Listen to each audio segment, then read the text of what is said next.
తెలంగాణను పీడిస్తున్న కాంగ్రెస్ ప్రభుత్వంపై వరుస పోరాటాలకు సిద్ధం కావాలని బీఆర్ఎస్ వర్కింగ్ ప్రెసిడెంట్ కేటీఆర్ పిలుపునిచ్చారు.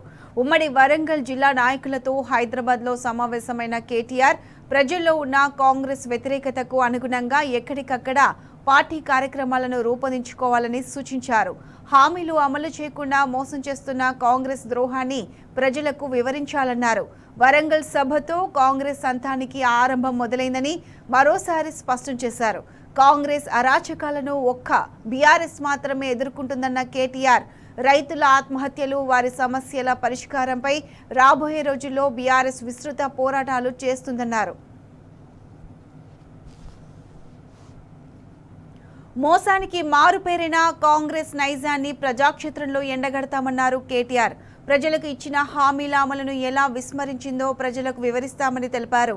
అధికారంలోకి వచ్చిన 1 సంవత్సర కాలంలోనే ప్రజల్లో ఇంత వ్యతిరేకతను మూటగట్టుకున్న ప్రభుత్వాన్ని తాను ఇప్పటి వరకు చూడలేదన్నారు.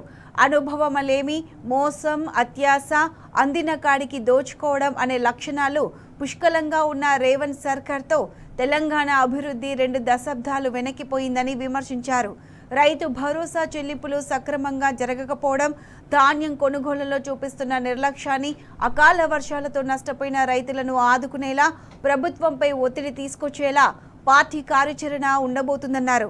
నిరుద్యోగులకు మాట ఇచ్చినట్టుగా నోటిఫికేషన్లు ఇవ్వడంతో పాటు ఇటీవల వెలుగు చూసిన ఉద్యోగ నియామకాల్లో అవకతవకలపై సమగ్ర వ్యూహంతో ప్రజా ఉద్యమాలను ప్రారంభిస్తామని కేటీఆర్ స్పష్టం చేశారు.